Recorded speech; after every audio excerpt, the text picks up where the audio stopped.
बोलिए वृंदावन बिहारी लाल की जय। आप भाग्यशाली हैं, आप घर बैठे श्री भक्तमाल की कथा सुन रहे हैं। आज आप किलह देव जी की कथा सुनेंगे। जिस प्रकार गंगा जी के पुत्र श्री भीष्म पितामह को मृत्यु ने नष्ट नहीं किया, उसी प्रकार स्वामी किलह देव जी भी साधारण जीवों की तरह मृत्यु के वश में नहीं हुए, बल्कि उन्होंने अपनी इच्छा से प्राणों का त्याग किया। कारण कि आपके चित्तवृत्ति दिन रात श्री रामचंद्र जी के चरणारविंदों का ध्यान करने लगी रहती थी। आप माया के षट विकारों पर विजय प्राप्त करने वाले महान शूरवीर थे। सदा भगवत जन के आनंद में मगन रहते थे। सभी प्राणी आपको देखते ही नतमस्तक हो जाते थे और आप सभी प्राणियों में अपने इष्ट देव को देखकर उन्हें सिर झुकाते थे। सांख्या शास्त्र का तथा योग का आपको सुदृढ़ ज्ञान था और योग की क्रियाओं का आपको इतना सुंदर अनुभव था कि जैसे हाथ में रखे आंवले का होता है। ब्रह्मरंध्र के मार्ग से प्राणों को निकालकर आपने शरीर का त्याग किया और अपने योगाभ्यास के बल से भगवत रूप पार्षद तव प्राप्त किया। इस प्रकार अपने पवित्र यश को पृथ्वी पर फैलाया। बोलिए वृंदावन बिहारी लाल की जय। बोलिए लाडली लाल की जय। साधना में ध्यान से भी बढ़कर लय को कहा गया है। यथा पूजा कोटि समम सस्त्रोतम सत्रोत्र कोटि समोज्या। बिना किसी प्रयत्न के सहज भाव से चित्त की वृत्तियों का सब ओर से हटकर भगवान में लगाना, इसी को सहजा वृत्ति भी कहा गया है, जो कि सर्वोत्तम है। बोलिए वृंदावन बिहारी लाल की जय। भगवान में लोग लग जाने से जीव निर्भय हो जाता है। लव लागी तब भय मिट्यो, निर्भय भय बजे यूं प्राण। परशुराम जहाँ जीव को मिट गयो आवाजान। अतः भगवान के चरणों में लवलीन रहने वाला ही परम चतुर है। तुलसी सोई चतुर नर, राम चरण लवलीन। पर धन पर मन हरण को वैश्या परम परवीन। पूर्व कहे है कि श्री भीष्म पितामह की तरह श्री किलह देव जी काल के अधीन नहीं हुए। आप उसका कारण कहते हैं राम चरण चिंत वनी। भाव ये है कि अहर्निश भगवत चिंतन करने से काल की दाल नहीं गलती है। कबहू काल न व्यापहि तो ही सुमिरेसु बजेसु निरंतर मोही। नाम पहारु दिवस निसी, ध्यान तुम्हार कपाट। लोचन निज पद जंत्रित, प्राण जाही के ही बाट। बोलिए वृंदावन बिहारी लाल की जय। देवकी जी कहती हैं, हे प्रभु, ये जीव मृत्युग्रस्त हो रहा है। ये मृत्यु रूप कराल व्याल से भयभीत होकर संपूर्ण लोकांतरों में भटकता रहता है, परंतु इसे कभी नहीं ऐसा स्थान मिल सका जहाँ ये निर्भय होकर रहे। आज बड़े भाग्य से इसे आपके चरणारविंदों की शरण मिल गई है। अतः अब ये स्वस्थ होकर सुख की नींद सो रहा है। औरों की तो बात ही क्या, स्वयं मृत्यु भी इससे भयभीत होकर भाग गई है। श्री राम काल के भी काल हैं। तात राम नहीं नर वो पाला, भुवनेश्वर काल हूँ कर काला। श्री राम से काल भी डरता है। ते फल बच्छक कठिन कराला, तब भय डरत सदा सो काला। अतः श्री राम भक्तों को काल बाधा नहीं व्याप्ति है। अन्यथा काल इतना प्रबल है कि वह किसी को नहीं छोड़ता। यथा आग जग जीव नाग नर देवा, नाथ सकल जग काल कलेवा। बोलिए वृंदावन बिहारी लाल की जय। परंतु भगवान स्मरण से काल का प्रभाव नष्ट हो जाता है। बोलिए वृंदावन बिहारी लाल की जय। ये ऐसे तपस्वी थे, इन्हें देखकर सबका सिर बरबस इनके सामने झुक जाता था। तेजस्वी के सम्मुख झुकते ही बनता है। जैसे मिथिलापुरी में श्री राम लक्ष्मण को देखकर श्री जानकी जी आदि खड़े हो गए थे, उसे उठे सकल जब रघुपति आए।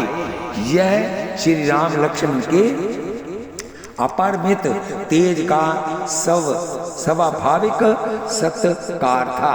श्री अंगद जी को देखकर उनके तेज से अभिभूत होकर रावण के सभासद उठ खड़े हुए थे।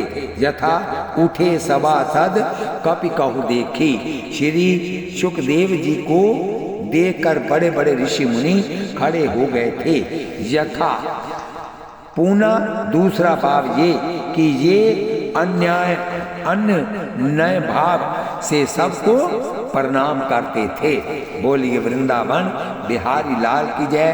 कामी क्रोधी लालची इनसो भजन होई, भजन करे को सूरमा जाति वर्ण कुल सोई।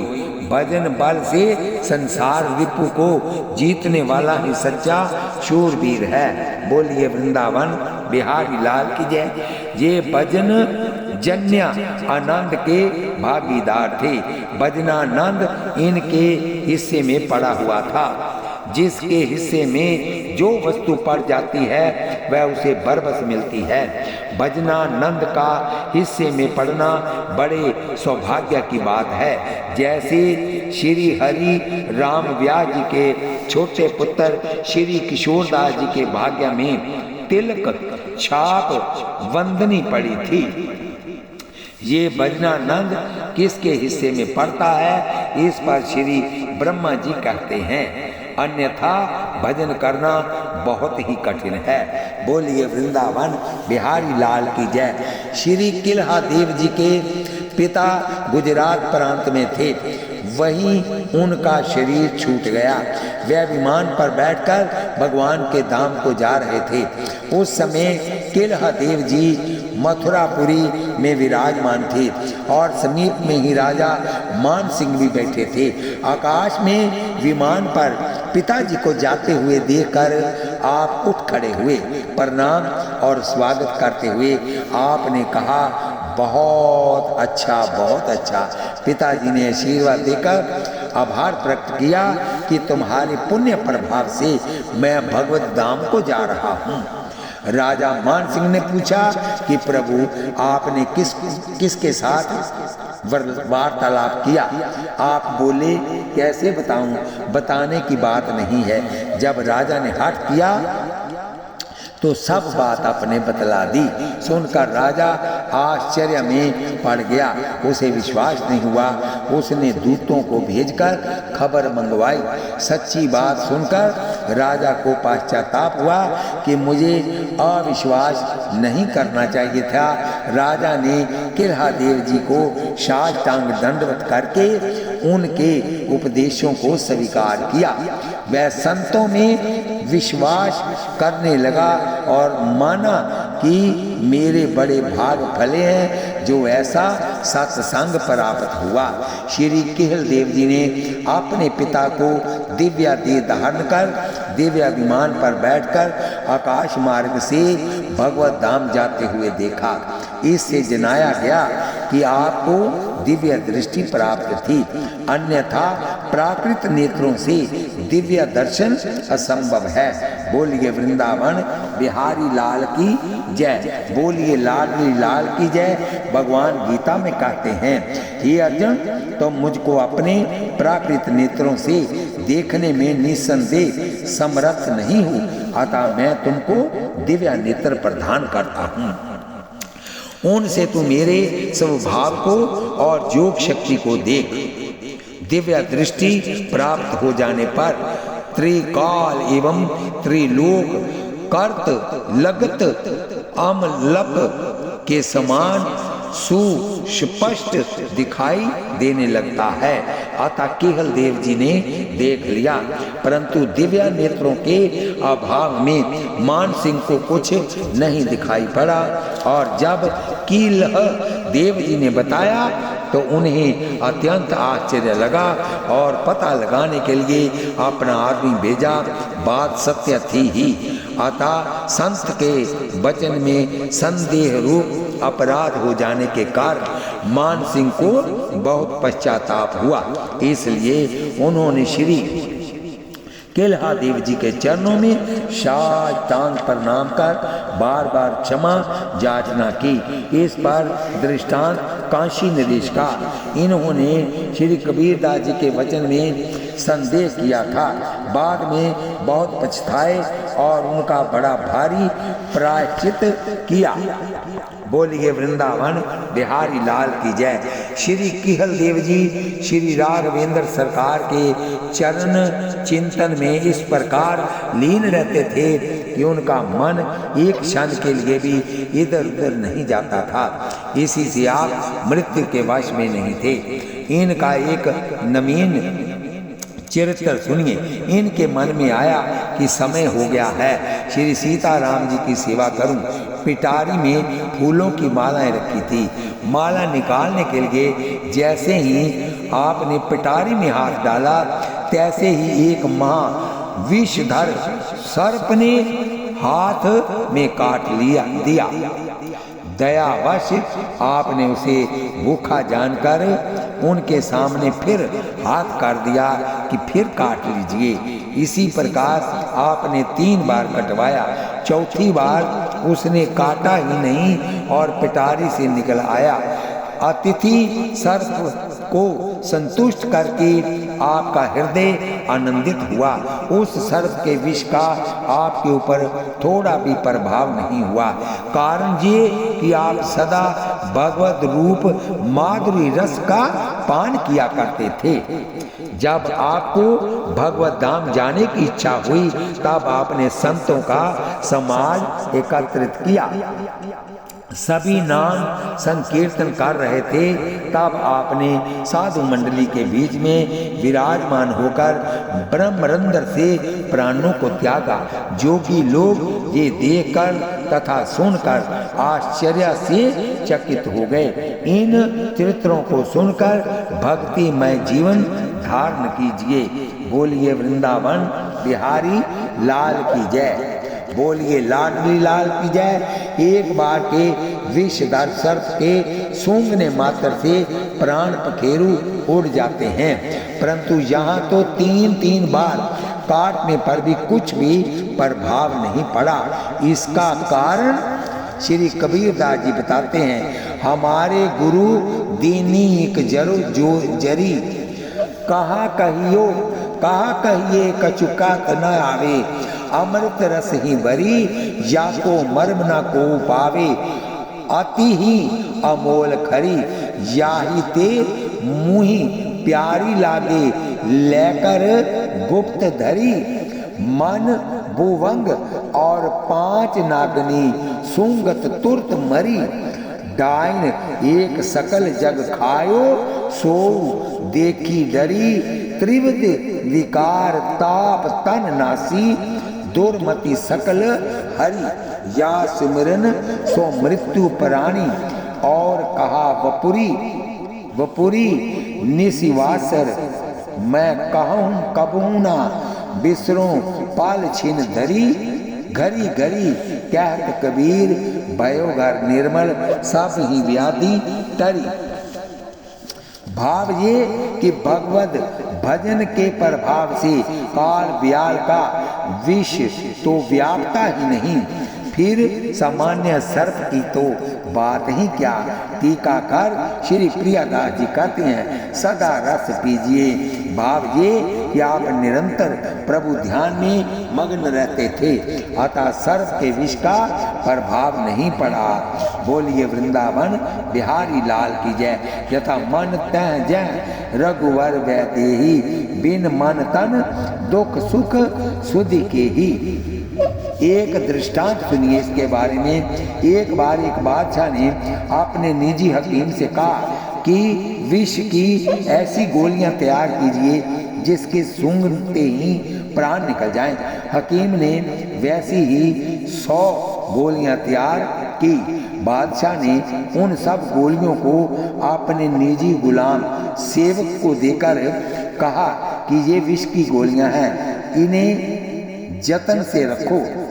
वही गुलाम एक दिन शाहजादी के अति सुंदर स्वरूप को देखकर आसक्त हो गया।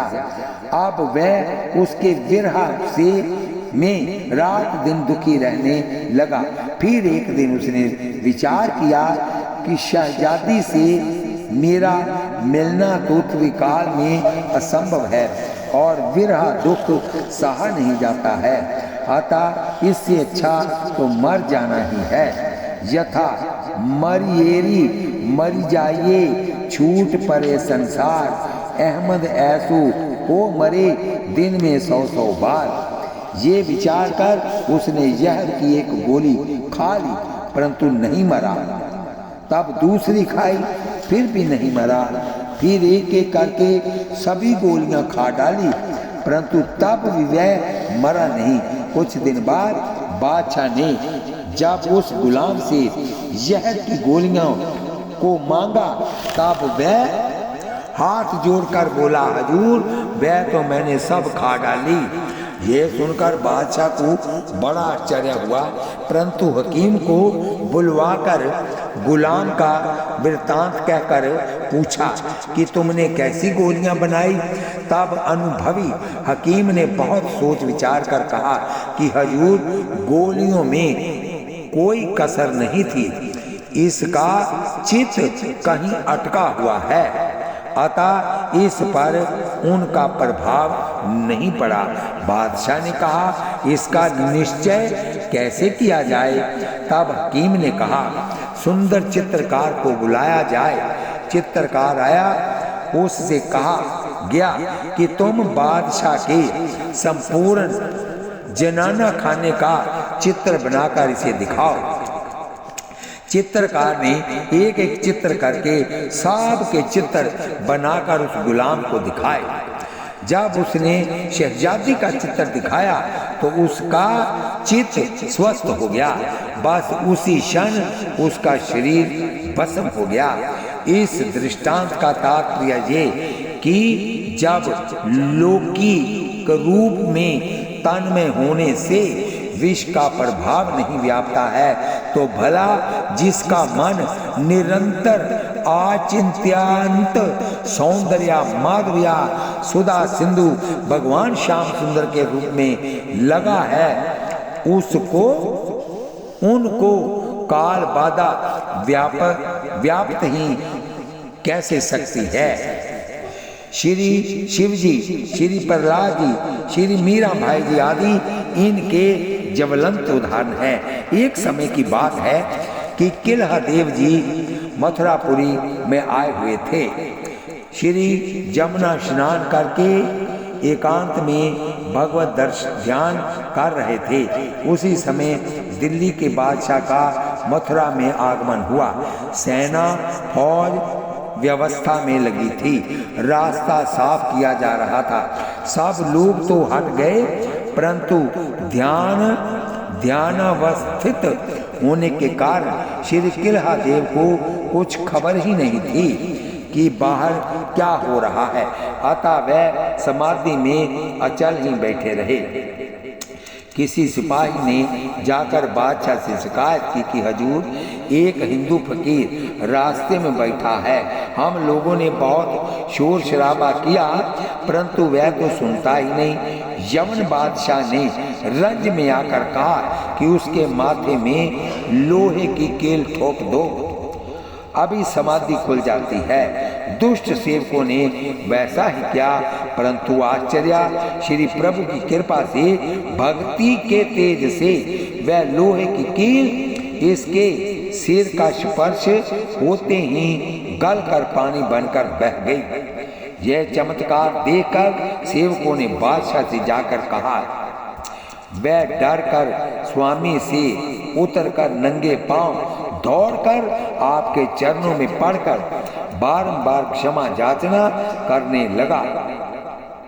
जब बहुत देर बाद इनकी समाधि छूटी और सब बात मालूम हुई तो आपने अपने साधु स्वभाव से बादशाह को क्षमा कर दिया।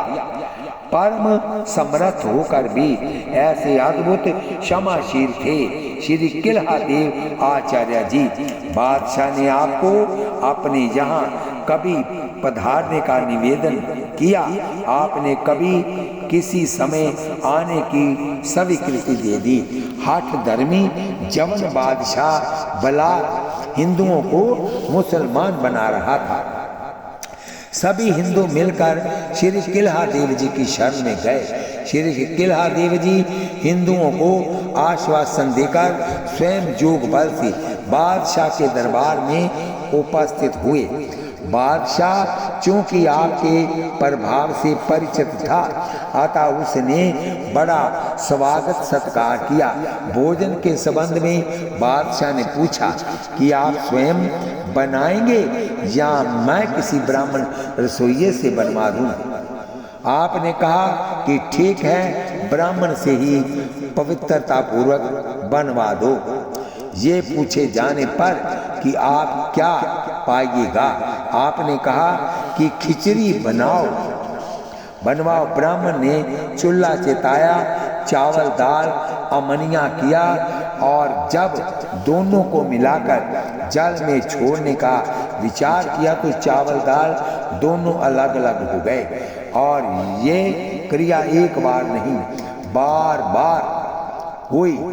तब ब्राह्मण ने हार कर बादशाह से ये हाल कहा। बादशाह समझ गया कि ये संत का चमत्कार है, अतः श्री किल्हादेव जी के पास आकर चरणों में प्रणाम कर दावल चाल न मिलने का रहस्य पूछा। आपने कहा कि जब चावल दाल नहीं एक हो रहे हैं तो हिंदू मुसलमान को कैसे एक कर सकोगे? दोनों के गुण स्वभाव कर्म धर्म अलग अलग होते हैं। बादशाह समझ गया, अतः बलाल हिंदुओं को मुसलमान बनाने का आग्रह छोड़ दिया। श्री किल्हादेव जी ने इस प्रकार हिंदू धर्म की रक्षा की। श्री किल्हादेव जी की ही कृपा से श्री भक्तमाल के रचयिता श्री नाभा जी को नेत्र लाभ हुआ था। बोलिए वृंदावन बिहारी लाल की जय। इस कथा को हम यहीं पर विश्राम देते हैं। कल फिर कथा होगी श्री अग्रदास जी की। कथा सुनते हुए आप हाथ में माला लीजिए, जीवा से नाम जपिए, आंखों से भगवान का दर्शन कीजिए और कानों से कथा सुनिए। एक पंथ चार काज हो गए। कथा सुनते हुए आपको ज़्यादा समय नहीं लगेगा। इस कथा को सब्सक्राइब लाइक शेयर कीजिए। शेयर की हुई कथा यहाँ तक जाएगी, उसका आधा फल आपको भी प्राप्त होगा। बोलिए वृंदावन बिहारी लाल की जय। बोलिए जुगल सरकार की जय। श्री कृष्ण गोविंद हरे मुरारी, हे नाथ नारायण वासुदेव।